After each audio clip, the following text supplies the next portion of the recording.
Very good evening everybody.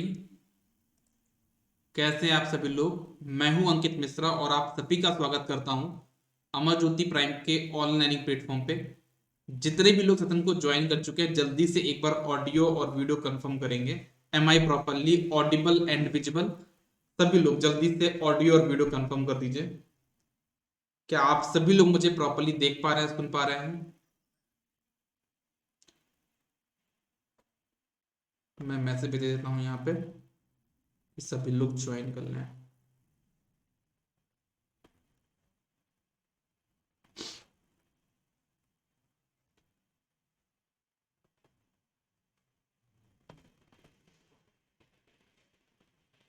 हम लोग यहाँ पे पढ़ रहे हैं आरआरबी जेई का फुल कोर्स, जहाँ पे हमारा जो सब्जेक्ट चल रहा है अभी जनरल साइंस, उस पे हमने केमिस्ट्री वाला पार्ट स्टार्ट किया। ठीक है, अभी हमने जो पार्ट स्टार्ट किया वो कौन सा है? केमिस्ट्री वाला पार्ट। तो केमिस्ट्री का एक लेक्चर हो चुका है, ये आप लोगों का सेकंड लेक्चर है। मैं आप लोगों के कमेंट्स देख लेता हूँ। A very good evening Rahul, Kalpana, Kapil, Nikhil. एक बार सभी लोग ऑडियो और वीडियो कंफर्म करेंगे। Am I properly audible? और मैं इधर भी चेक कर लेता हूँ। इधर अभी तक कोई आया नहीं है यार, क्या हो गया? या तो क्लास स्टार्ट नहीं हुई, इधर कुछ तो गड़बड़ है। एक सेक्शन पूरा खाली है। Let me check what is the issue.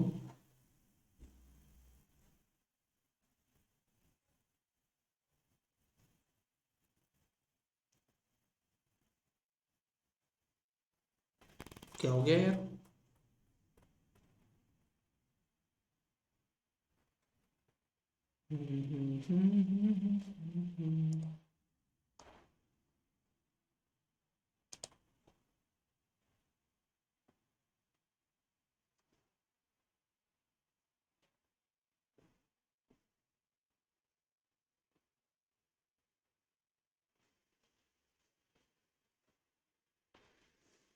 क्या हो गया?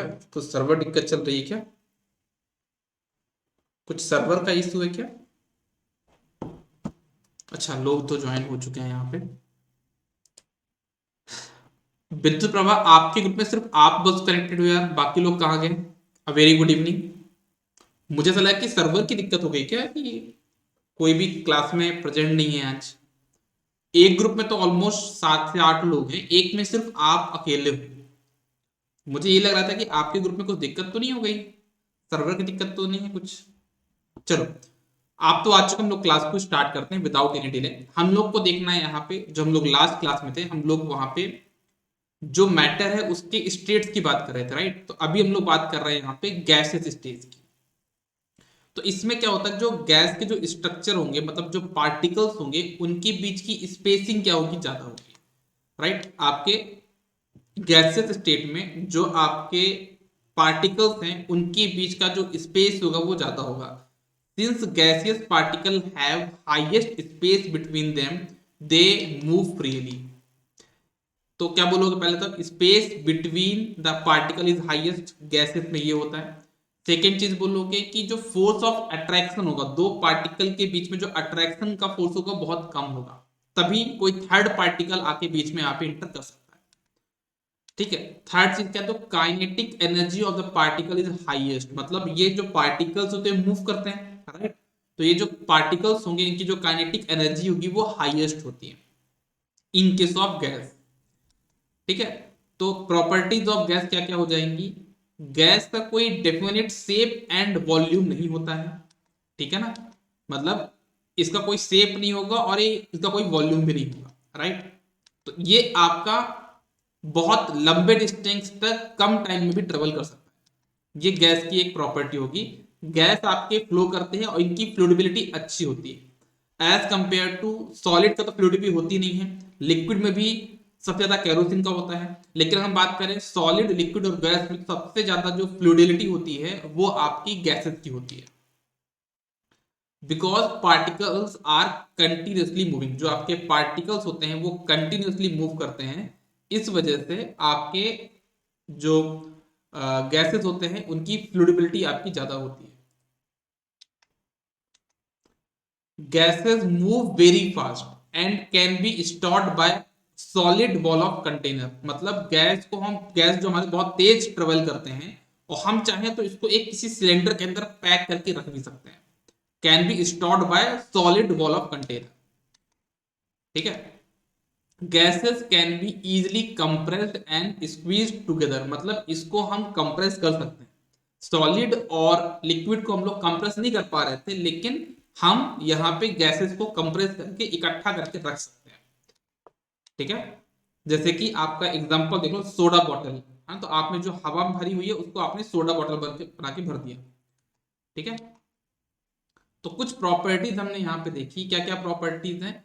सॉलिड, लिक्विड एंड गैस, ये तीनों, सॉलिड, लिक्विड और गैस, ये तीनों आपके लिक्विड में डिफ्यूज हो सकते हैं। मतलब लिक्विड में हम इन तीनों को घोल सकते हैं।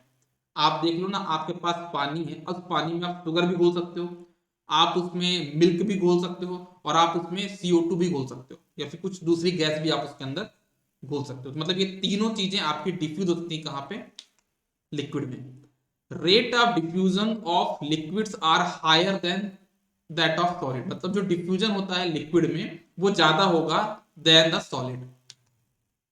This is because in the liquid state, particles move freely and have greater space between each other as compared to particle in the solid state। मतलब हमारे लिक्विड स्टेट में जो पार्टिकल्स हैं उनके बीच का जो स्पेस है वो ज्यादा है, तो इस वजह से उसमें ये आपका जल्दी डिफ्यूज हो जाते हैं। जबकि सॉलिड स्टेट में जो स्पेसिंग है वो कम है, इस वजह से वो जल्दी आपके डिफ्यूज नहीं होते हैं। ठीक है। ओके, चलिए, तो इतना तो हो गया। आगे बढ़ते हैं। हम यहाँ पे कुछ कंपैरिजन देख रहे हैं सॉलिड, लिक्विड और गैस का। पहला तो शेप। सॉलिड का शेप हमेशा क्या होता है? फिक्स्ड होता है। ये बात तो सबको क्लियर होगी, है ना? सॉलिड का जो शेप होता है वो क्या होता है? आपका फिक्स्ड होता है। ठीक है। अब बात करते हैं लिक्विड की। अगर हम बात करें लिक्विड का, तो लिक्विड का शेप फिक्स्ड होता है? नहीं होता, है ना? और गैस का भी शेप फिक्स्ड नहीं होता है। वॉल्यूम की बात की जाए तो सॉलिड का वॉल्यूम फिक्स्ड होगा, लिक्विड का भी वॉल्यूम फिक्स्ड होगा, लेकिन गैस का वॉल्यूम फिक्स्ड नहीं होता। इंटर पार्टिकल फोर्स, जो दो पार्टिकल है उनके बीच का जो फोर्स होगा वो कैसा होगा? सॉलिड में बहुत ज्यादा होगा, लिक्विड में मॉडरेट होगा, और गैस में दो पार्टिकल के बीच का जो फोर्स होगा, अट्रैक्शन फोर्स, वो बहुत वीक होगा। दैट मींस लेस होगा, वीक होगा। Space between the particle, solid में बहुत पास पास में पार्टिकल्स होते हैं, उनके बीच का स्पेस बहुत कम होगा, तो वेरी लेस होगा यहाँ पे। इसमें मॉडरेट होगा, और गैसेस में आपका जो स्पेस होता है वो आपका बहुत ज्यादा होता है। ठीक है। अगर हम बात करें फ्लूइडिटी, जो अभी हमने थोड़ी देर पहले बात करी, तो सॉलिड में आपका फ्लूइडिटी नहीं होती, मतलब सॉलिड आपके फ्लो नहीं होते हैं। लिक्विड की फ्लूइडिटी होती है, और गैस की तो मैक्सिमम होती है। ठीक है। कंप्रेसिबिलिटी, क्या आप सॉलिड और लिक्विड को कंप्रेस कर सकते हो? तो हम सॉलिड को भी कंप्रेस नहीं कर सकते, लिक्विड को भी कंप्रेस नहीं कर सकते, लेकिन हम गैस को कंप्रेस कर सकते हैं। Ability to fill the container, आप किस चीज को कंटेनर में फिल कर सकते हैं चार दीवारी के अंदर? तो आप सॉलिड को कंटेनर के अंदर नहीं कर सकते, मतलब कि रख सकते हो लेकिन पूरे कंटेनर को ऑक्यूपाई नहीं कर लेगा, है ना? मान लो आपके पास एक पानी की बोतल है, ठीक है ना? आप इसमें एक ये सॉलिड इसको डाल दो तो ऑक्यूपाई तो कर लेगा ये, है ना? चला तो जाएगा, लेकिन पूरे स्पेस को ऑक्यूपाई करेगा क्या? नहीं करेगा। तो कहने का मतलब क्या है कि सॉलिड और लिक्विड, है ना, ये दोनों की एबिलिटी नहीं कि कंटेनर को पूरा फिल कर सके, लेकिन गैस में वो प्रॉपर्टी होती है कि वो पूरे एरिया को, पूरे वॉल्यूम को फिल रख सकता है। तो क्या बोलोगे आप यहाँ पे? इन दोनों में एबिलिटी नहीं है टू फिल द कंटेनर, बस इसमें आपके पास एबिलिटी है to fill the container. Density, solid की डेंसिटी बहुत ज्यादा होती है, हाई होती है, लिक्विड की मॉडरेट टू हाई के बीच में होगी, और गैसेस की जो डेंसिटी होती है, जो भीड़ भाड़ होता है, बहुत कम होता है, तो ये आपका लेस होगा। आई होप आपको ये सारे पॉइंट समझ में आ गए होंगे जो मैंने यहाँ पे सॉलिड, लिक्विड और गैस के बारे में बताया है। आई होप आप सबको ये क्लियर होंगे। अच्छा, एक बात बताओ, जो यहाँ पे मैं पीपीटी लेके चल रहा हूँ, वो पीपीटी आपको क्लियरली विजिबल है ना? ऐसा तो नहीं कि फोंट साइज छोटा है? एक बार कंफर्मेशन दे देना, ये भी एक बार ये भी कंफर्मेशन दे देना कि जो हम लोग यहाँ पे क्लास लगाते हैं, है ना, तो इसमें जो आपका क्या बोलेंगे, जो आपका यहाँ पे क्या है, फॉन्ट साइज है पीपीटी में जो वर्ड्स लिखे हुए हैं वो आप लोग को प्रॉपरली विजिबल है ना? एक बार ये भी कंफर्मेशन दे दो,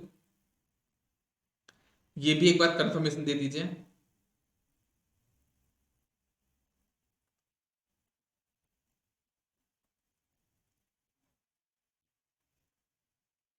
चलो ठीक है, ओके, आगे बढ़ते हैं। अब देखते हैं चेंज ऑफ स्टेट, मतलब मैंने अभी तक क्या बताया कि हमारे मैटर के तीन स्टेट होते हैं, सॉलिड, लिक्विड और गैस। लेकिन अब मैं बात करता हूं कि चेंज ऑफ स्टेट मतलब कि ऐसा क्या होता है कि हमारे पास सॉलिड से कोई लिक्विड में बन जाए चीज, लिक्विड से गैस में बन जाए, गैस टू सॉलिड बन जाए, सॉलिड टू गैस बन जाए, तो उसको हम बोलते हैं चेंज ऑफ स्टेट। जैसे मेरे पास आइस है, आइस को गर्म करोगे तो वो वाटर बन जाएगा, वाटर को गर्म करो तो स्टीम बन जाएगा, मतलब पहले वो सॉलिड था, सॉलिड से भी वो लिक्विड बना और लिक्विड से वो आपका गैस बना। सिमिलरली हम क्या यहाँ पे स्टीम को वाटर बना सकते हैं क्या, और क्या हम वाटर को आइस बना सकते हैं, तो इसी को हम बोलते हैं आपका चेंज ऑफ स्टेट। ठीक है, what happen in side the matter during this change, तो हमको ज्यादा इंटरेस्ट ये है कि जब ये सॉलिड था, वाटर हमारा सॉलिड के फॉर्म में था, जब ये सॉलिड से लिक्विड हुआ तो सॉलिड में जो पार्टिकल्स होते हैं वो आपके पास पास में होते हैं, लेकिन जब ये वाटर बन गया तो पार्टिकल दूर दूर हो गए, और जब गैस बना के मैंने स्टीम बना इसके पार्टिकल और दूर दूर हो गए। तो कहने का मतलब क्या है कि हम ये देखना चाहते हैं कि इनके पार्टिकल्स के साथ क्या चीजें देखने को मिल रही है। जैसे जैसे हमारा ये मैटर चेंज होगा, स्टेट चेंज होगा, है ना, चेंज ऑफ स्टेट होगा, तो हमारे जो पार्टिकल्स हैं उनमें क्या क्या चीजें हमको देखने को मिलेगी वो हम लोग यहाँ पे देखते हैं। ठीक है, चलो, तो ये हमारे दिमाग में क्वेश्चन है तो इसको हम लोग डिस्कस करेंगे। तो पहले हम देखते हैं चेंज ऑफ स्टेट, ये जो चीज मैं अभी आपको बताने वाला हूं ये बहुत इंपॉर्टेंट चीज है, तो थोड़ा सा आप लोग अच्छे से समझिएगा। पहला चीज क्या है, द फेस और state of matter can change when the temperature change. कोई भी चीज अगर आपका सॉलिड के फॉर्म में है तो सॉलिड से वो लिक्विड कब बनेगा, जब आप उसमें कुछ एनर्जी प्रोवाइड करोगे इन टर्म्स ऑफ टेम्परेचर। जब वाटर मतलब लिक्विड के फॉर्म में है ना, उसको गैस बनाना है, मतलब गैसेस फॉर्म में लेके जाना, तो आपको कुछ ना कुछ वहां पे एनर्जी देनी पड़ेगी। ठीक है ना, तो क्या बोला मैंने कि अगर आपको किसी भी मैटर का स्टेट या फेज चेंज करना है तो आपको वहां पे टेम्परेचर में चेंजेस लाने पड़ते हैं। ठीक है, जैसे कि ईच एडिशन ऑफ एनर्जी, जो आपका हीट है वो एक तरह से एनर्जी है ना, each addition of energy creates a change in state. मतलब जैसे मान लो आपके पास सॉलिड है, सॉलिड में आपको थोड़ा सा एनर्जी प्रोवाइड करता है, मतलब आपका लिक्विड है, ठीक, सॉरी आपके पास क्या है, आइस है, ठीक है ना, आपने उसको थोड़ा सा गर्म किया मतलब आपने एनर्जी प्रोवाइड करी, हीट किया मतलब क्या, एनर्जी प्रोवाइड करी। जैसे आपने एनर्जी प्रोवाइड कर दी तो वो क्या हो जाएगा, सॉलिड से किस में कन्वर्ट हो जाएगा आपका, वो लिक्विड में चेंज हो जाएगा। अब जैसे ये लिक्विड में चेंज हुआ, थोड़ा सा आप एनर्जी और प्रोवाइड करो, किसमें चेंज हो जाएगा आपका, ये गैस में चेंज हो जाएगा। ठीक है ना, as temperature rises matter moves to a more active state, जो आपका मैटर है वो आपके दूसरे एक्टिव स्टेट में चेंज होता है। टेम्परेचर बढ़ने से चीजें आपका और एक्टिव होते हैं, जैसे कि सॉलिड में जो पार्टिकल्स थे उतने एक्टिव नहीं थे क्योंकि वो ज्यादा अच्छा मूव नहीं कर पा रहे थे। क्यों नहीं कर पा रहे थे, क्योंकि स्पेस कम था उन दोनों के बीच में। लेकिन लिक्विड में क्या हुआ, जैसे आप सॉलिड से लिक्विड जाओगे तो आपके पार्टिकल्स वहां पे ज्यादा एक्टिव हो गए लिक्विड में। क्यों, उनके बीच में पार्टिकल के बीच में स्पेस ज्यादा है, मतलब स्पेस ज्यादा तो वहां पे ज्यादा देर जगह तक वो लोग हिल सकते हैं, मतलब ज्यादा एक्टिव है। लिक्विड को जब आप एनर्जी प्रोवाइड करो तो गैस बन जाएगा, तो आप लिक्विड से भी ज्यादा एक्टिव स्टेट क्या आपका गैसेस है। ठीक है ना, तो यही मैंने बोला है कि as temperature rises matter moves to a more active state. The change in state of matter is governed by kinetic theory of matter। है ना, पहला क्या है, space between particles, force of attraction between particles and the kinetic energy of the particles. मतलब कि हमारा जो energy में, मतलब जो पार्टिकल या फिर जो मैटर है ना, वो चेंज करता है अपना स्टेट, तो उसको हम तीन तरीके से बता सकते हैं कि उन पार्टिकल के बीच का स्पेस कितना रहा होगा, उनके बीच का फोर्स कितना रहा होगा, और उनके बीच की, उनके जो पार्टिकल्स हैं उनकी काइनेटिक एनर्जी कितनी रही होगी। इन तीनों पे गवर्न करता है हमारा कि सॉलिड कोई भी है वो लिक्विड में कैसे कन्वर्ट होगा, कितने टाइम में कन्वर्ट होगा, वो इन तीन चीजों पे डिपेंड करता है। जैसे कि आपके पास आइस है, इसको आपने गर्म करना स्टार्ट किया तो वो आपका क्या हो जाएगा, पहले तो आइस सॉलिड में था, मतलब यहाँ पे जो पार्टिकल है बहुत पास पास में है।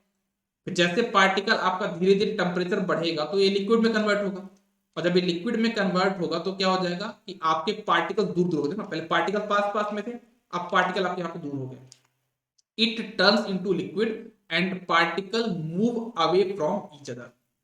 ठीक है, तो अब जैसे और ज्यादा टेम्परेचर बढ़ाओगे तो किस में कन्वर्ट हो जाएगा, आपका ये स्टीम में कन्वर्ट हो जाएगा और पार्टिकल आपके और दूर दूर हो जाएंगे।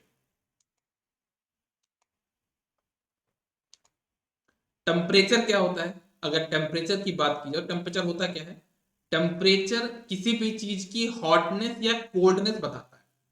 It is a measure of hotness और कोल्डनेस ऑफ अ सब्सटेंस।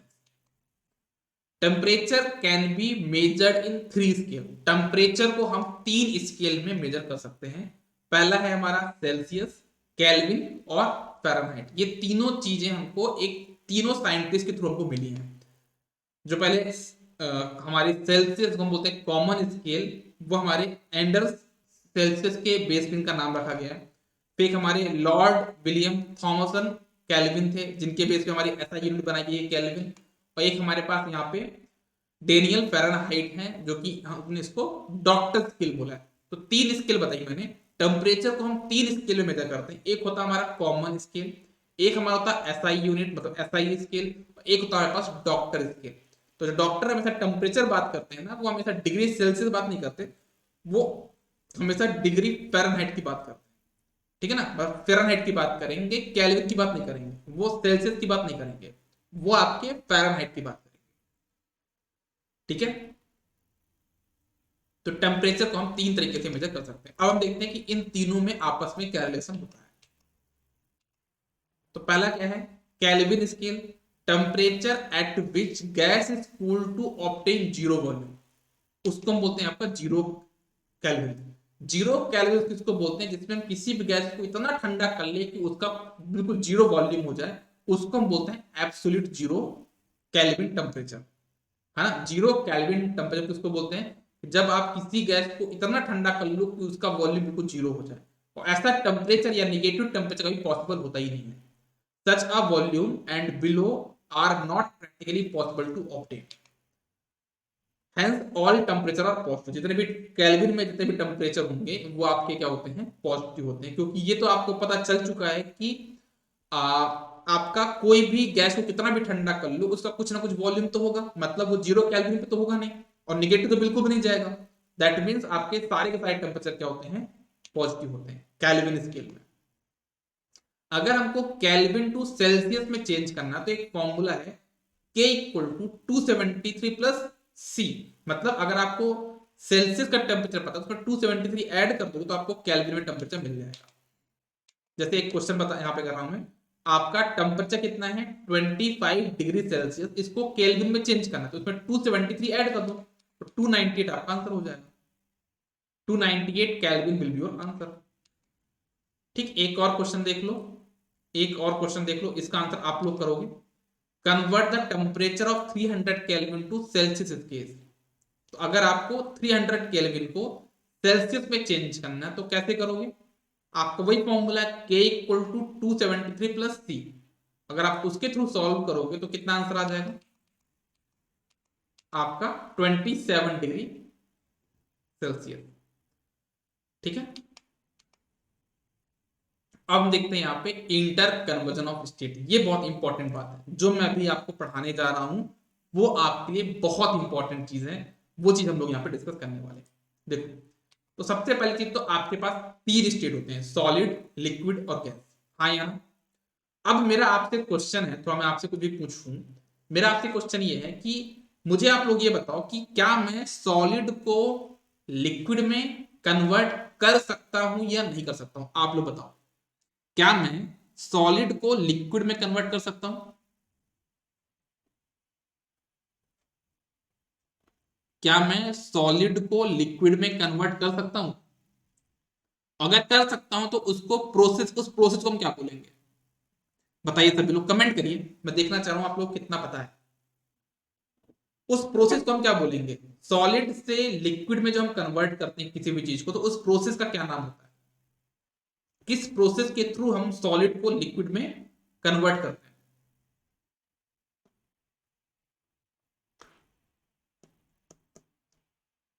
बताइए।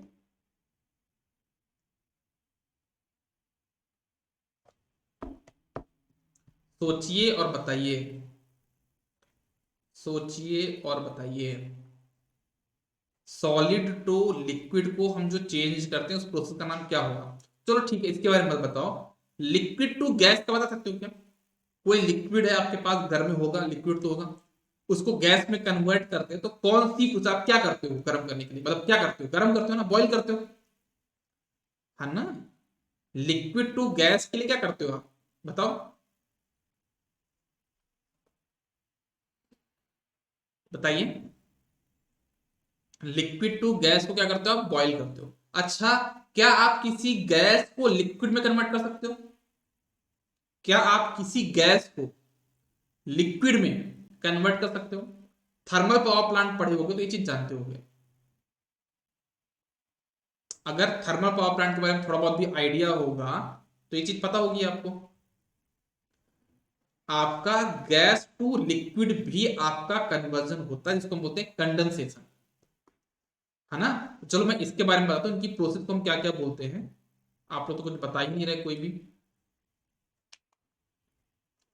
सॉलिड आपके पास क्या है? मान लो एग्जाम्पल के तौर पे, आप वेल्डिंग पढ़ते हो ना, आप लोग को वेल्डिंग का एग्जाम्पल कि आप लोग टेक्निकल वाले बच्चे हो, तो आप वहां पे दो टाइप की वेल्डिंग पढ़ते हो। एक होता है फ्यूजन वेल्डिंग, होता है प्लास्टिक वेल्डिंग।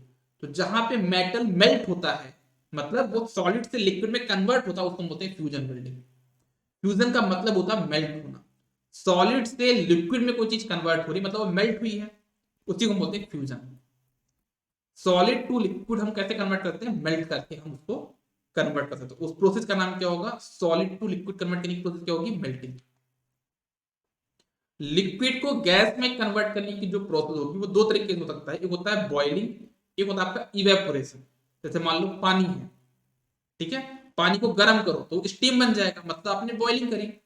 पेट्रोल है, धूप पे रख दो, ऑटोमेटिकली इवेपोरेट हो जाएगा, उड़ जाएगा, तो वो भी क्या हुआ? आपका गैस में कन्वर्ट हुआ। ठीक है। फिर होता है सॉलिड टू गैस, मतलब डायरेक्ट सॉलिड को आप गैस बना सकते हो, और एक गैस को आप डायरेक्ट सॉलिड बना सकते हो। उसको हम बोलते हैं आपका क्या? सब्लिमेशन। लिक्विड को सॉलिड बनाया सकता है फ्रीज करके। लिक्विड मतलब गैस को लिक्विड बनाया जा सकता है कैसे? कंडेंसेशन करके। तो ये चीज आप लोग को याद रहे कि यहाँ पे 6 क्वेश्चन बन गए। अगर आप लोग केयरफुली देखोगे तो आपको यहाँ पे 6 क्वेश्चन बन चुके हैं। ठीक है,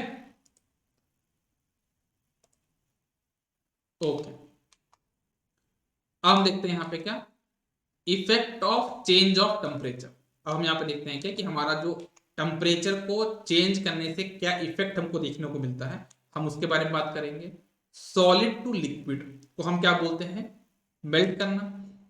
the process in which a solid substance changes into a liquid on heating is called melting. मतलब सॉलिड को लिक्विड में चेंज करना है गर्म करने से, उस प्रोसेस को हम बोलते हैं मेल्टिंग। और जिस टेम्परेचर पे वो मेल्ट हो जाता है, लिक्विड में कन्वर्ट हो जाता है, उसको हम बोलते हैं उसका मेल्टिंग पॉइंट। ठीक है। The melting point of a solid is a measure of force of attraction between its particle. ठीक है। जैसे आइस है, आइस से आप वाटर बना रहे हो, तो ये आपका सॉलिड से लिक्विड में कन्वर्ट हुआ है जस्ट बाय हीटिंग। कुछ लोग बोलेंगे सर हीट तो नहीं किया मैंने यार, है ना, ऑटोमेटिकली वाटर बन गया। मेरे घर में एक गिलास मैंने बर्फ रख दिया, आधे घंटे बाद वो पानी बन गया। आप बोल रहे हो हीट करने के लिए, तो आप ये समझो कि आइस का टेम्परेचर लो है, लेकिन जो सराउंडिंग टेम्परेचर, जो रूम टेम्परेचर, वो ज्यादा है, तो ऑलमोस्ट वो हीटिंग ही तो हुआ। ठीक है। The melting point of ice is 0 degree Celsius. 0 degree पे वो आपका आइस आपका मेल्ट होना स्टार्ट हो जाता है। Melting point of iron is 1535 degree Celsius. 1535 degree Celsius में आपका आयरन मेल्ट होना स्टार्ट होता है। अब बात करते हैं लिक्विड टू गैस, मतलब कोई लिक्विड है उसको गैस में कन्वर्ट करना, तो वेपोराइजेशन होगा, या फिर आपका क्या होगा वहां पे, ही बॉइलिंग होगा। ठीक है, तो वेपोराइजेशन दो तरीके से कर सकते हैं, एक होता है बॉइलिंग, एक होता है इवेपोरेशन। दोनों का मैंने एग्जांपल लिया। वाटर है, वाटर को आप यहाँ पे स्टीम में कन्वर्ट करना है तो क्या करना पड़ेगा, बॉइल करना पड़ेगा। The process in which a liquid substance changes into a gas rapidly on heating is called boiling. ठीक है, आज बाकी लोग कहाँ हैं यार। ठीक है, the process in which a liquid substance changes into a gas rapidly on heating is called boiling. The temperature at which a liquid boils and changes rapidly into a gas at a atmospheric pressure is called as boiling point of the liquid. जिस temperature पे वो boil होने लगता है उसको हम बोलते हैं बॉइलिंग पॉइंट ऑफ लिक्विड। जो वाटर का बॉइलिंग पॉइंट होगा वो सभी को पता है 100 डिग्री सेल्सियस होता है, और जो आपका अल्कोहल का बॉइलिंग पॉइंट होता है वो 78 डिग्री सेल्सियस होता है। इसी वजह से हमने देखा भी है कि अगर हम अल्कोहल और पानी को मिक्स कर दें और जलाएं तो पहले हमारा पानी वहां पे रहता है, पानी जल रहा है, ऐसा नहीं है, पानी नहीं जल रहा, वो अल्कोहल जल रहा है, क्योंकि अल्कोहल का बॉइलिंग पॉइंट क्या है, 78 है। लिक्विड टू गैस, मतलब गैस टू लिक्विड कैसे करते हो, कंडेंसेशन। आपने देखा भी होगा थर्मल पावर प्लांट में जब स्टीम के थ्रू हमने टरबाइन को घुमा लिया और जब टरबाइन हमारी घूम गई उसका जो स्टीम बची उसको हम अगेन पानी में कन्वर्ट करते हैं, तो हम वहां पे कहलाते हैं कंडेंसर लगाते हैं, हम कहलाते हैं कंडेंसेशन प्रोसेस लगाते हैं जो अगेन उस स्टीम को पानी में कन्वर्ट कर देगा। The process of changing of gas to a liquid by cooling is called condensation. आप इसका एग्जांपल ऐसे भी देख सकते हो कि आपका जो बारिश होती है ना तो उसमें भी यही होता है ना कि आ, आपका पानी रखा है यहाँ पे नदी में, सनलाइट से वो आपका लिक्विड से किस में कन्वर्ट हुआ, गैस में कन्वर्ट हुआ, और जाके ऊपर जाके बादल में वो क्या बन गया, वो again gas to liquid form कर लिया और फिर बारिश होती है। ठीक है, तो आपका इस प्रोसेस में आप देख सकते हो कि इन दिस प्रोसेस, मतलब जो आपका मैंने बताया कि लेक और में जो आपका नदी में पानी है वो आपका पहले वाटर फॉर्म में था, मतलब लिक्विड फॉर्म में था, फिर वो आपका गैस फॉर्म में कन्वर्ट हो गया, फिर ऊपर जाके वो क्लाउड बन गया, फिर वो किस फॉर्म में, वेपर फॉर्म में, मतलब आपका वो गैस के फॉर्म में, फिर वो किस फॉर्म में कन्वर्ट हो जाता है, आपका जब बारिश होती है तो वो आपका लिक्विड फॉर्म में कन्वर्ट होता है, मतलब आपका वो गैस टू लिक्विड कन्वर्ट हो रहा है। लिक्विड टू सॉलिड, मतलब कि आप किसी एक लिक्विड को सॉलिड में कन्वर्ट कर सकते हो।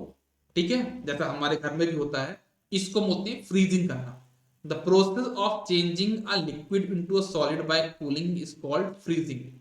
वाटर को आप फ्रीज करके आइस क्यूब में कन्वर्ट कर सकते हो। Freezing is the reverse of melting, melting का जस्ट उल्टा है।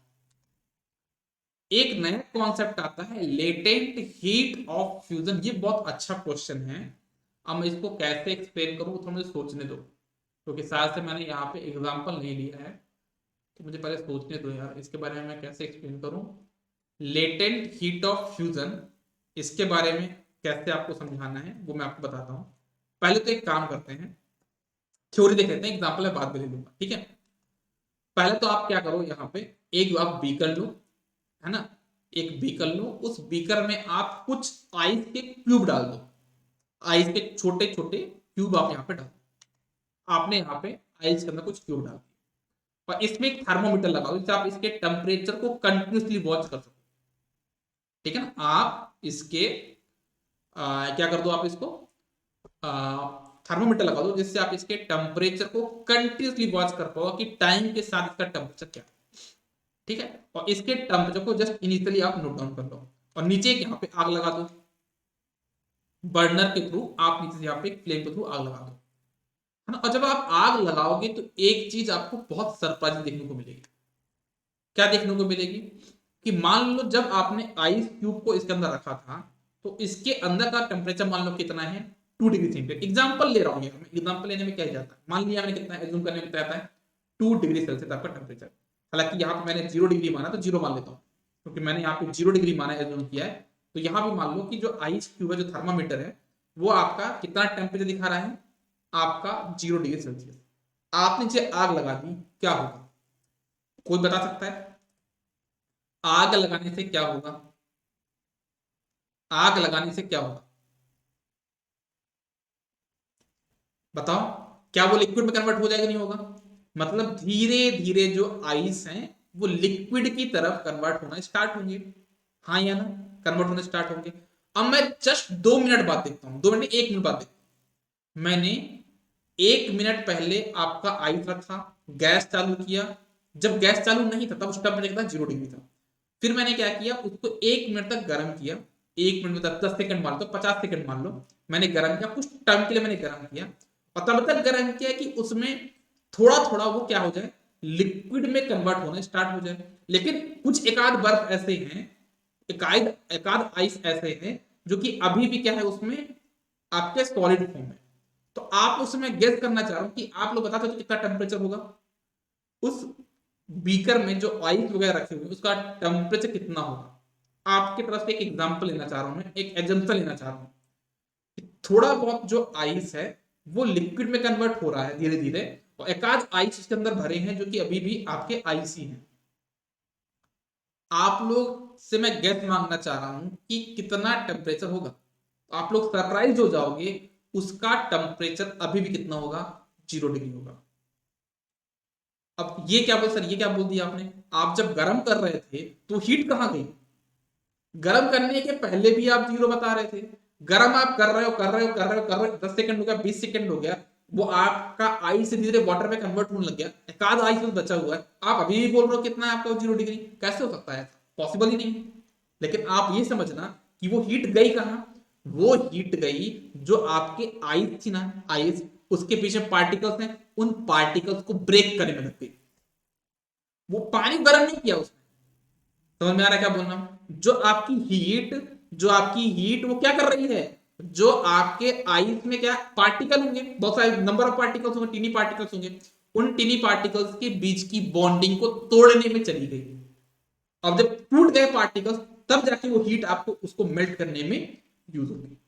तो मैंने क्या बोला कि लेटेंट हीट ऑफ फ्यूजन क्या होता है कि हमारा जो आइस है ना, उसके जो पार्टिकल्स के बीच में जो अट्रैक्शन फोर्स है उनको तोड़ने में जो आपका एनर्जी लग गया, या जो आपका हीट लग गया, उसको हम बोलते हैं लेटेंट हीट ऑफ फ्यूजन।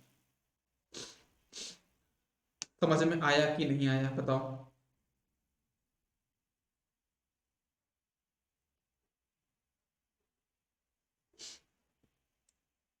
बोलिए।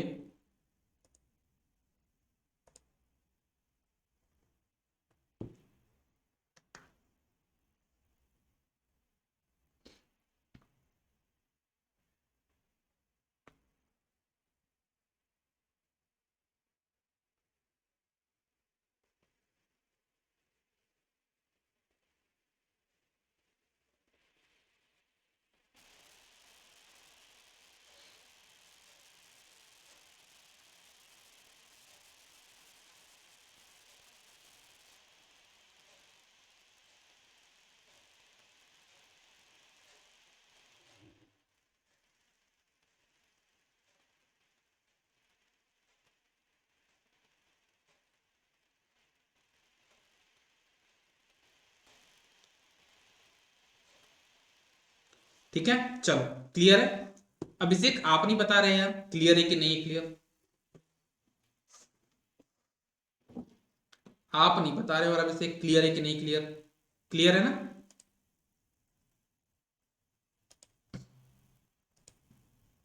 चलो, आगे बढ़ा जाए क्या?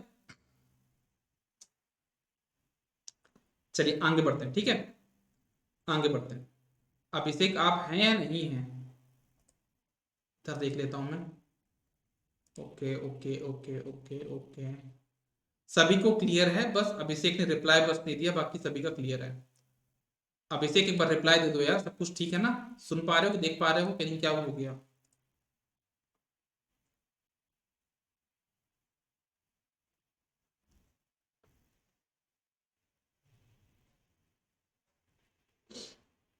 चलो, आगे बढ़ते हैं ना, हम लोग अपनी कहानी को आगे बढ़ाते हैं।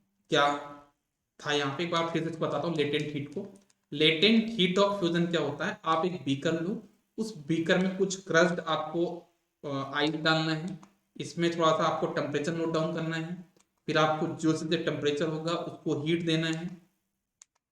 ठीक है, फिर क्या बोला मैंने, as long as there remains even a little of ice in the beaker there is no temperature, though there is no rise in temperature during the melting of ice. तो आई थिंक आपको समझ में आ गया होगा, मैं already बता चुका हूँ एक चीज।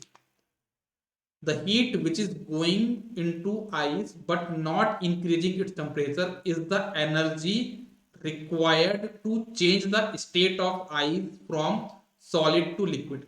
This is known as the latent heat of fusion of ice. The latent heat of fusion of solid is the quantity of heat in joule required to convert 1 kilogram of solid to liquid without any change in temperature. ठीक है, तो यह रखना है कि 1 kilogram of solid को liquid में convert करना है विदाउट चेंज इन टेम्परेचर, उसको हम बोलते हैं आपका लेटेंट हीट ऑफ फ्यूजन। आप याद रखना, ये चीज थोड़ा ध्यान रखने वाली चीज है। The latent heat of fusion of ice is 3 into 3.34 into 10⁵ joule पर किलोग्राम। ये एक डेटा है जो आपको याद रखना है, कितना है आपका 3.34 इंटू 10⁵ जूल पर किलोग्राम। एक क्वेश्चन है आपका, ये सब चीज तो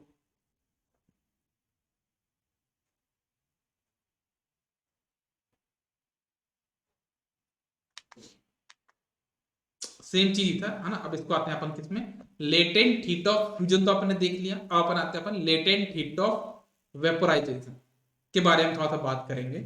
ठीक है, ये जो लास्ट वाली स्लाइड थी उसको मैंने एक्सप्लेन नहीं किया क्योंकि मैं आगे चल के उसको एक्सप्लेन करूंगा। ठीक है, पहले मैं इसको पढ़ लूं, उसको आगे चल के नेक्स्ट स्लाइड में आगे है वो, उसमें सॉल्व करूंगा ना। हालांकि मैंने जब पीपीटी बना रहा था मैं, तो इसको मैंने यहाँ से कट करके आगे बढ़ाया था, लेकिन वो क्या गया, ये दोनों जगह रह गया, इधर भी और आगे चल के भी है।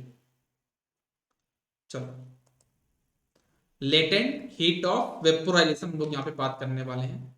जैसे आप मान लो आपके पास यहाँ पे क्या है, वाटर है, take some water in the beaker, और इसमें आप एक थर्मोमीटर लगा दो जो टेम्परेचर रिकॉर्ड करेगा, और आप इसको गर्म करना start. Heat this water by using a burner, आप इसको बर्नर के थ्रू गर्म करना स्टार्ट करो। Note its temperature after every minute, हर एक मिनट में इसका टेम्परेचर आप वॉच करते जाइएगा। तो आप क्या देखते हैं, इसको आप बोल भी देंगे, as the temperature rises gradually until 100 degree Celsius is reached. मतलब आप इसको गर्म करते जाओ तो एक टेम्परेचर आएगा 100 डिग्री सेल्सियस, है ना, उसमें ये आपका जो लिक्विड है वो किस में कन्वर्ट होना स्टार्ट हो जाएगा, वेपर में कन्वर्ट होना स्टार्ट हो जाएगा, मतलब किसमें, स्टीम में कन्वर्ट होना स्टार्ट हो जाएगा। लेकिन अब ये समझो, इंटरेस्टिंग बात ये है कि वाटर का टेम्परेचर कितना है, 100 डिग्री सेल्सियस, ये आपका वेपर बन के ऊपर उठता जा रहा है, स्टीम बन के ऊपर उठता जा रहा है। लेकिन गैस तो अभी भी चालू है बेटा, तो टेम्परेचर इसके आगे क्यों नहीं बढ़ रहा, टेम्परेचर इसके आगे बढ़ेगा क्या, नहीं बढ़ेगा, टेम्परेचर आपका 100 पे जाके सेचुरेट हो गया। इसी को हम बोलते हैं latent heat of vaporisation. At 100 degree centigrade, water boil and start changing into steam. As the heat supply is continued, there is no rise in temperature during the boiling of water. The thermometer reading remains at 100 degree Celsius.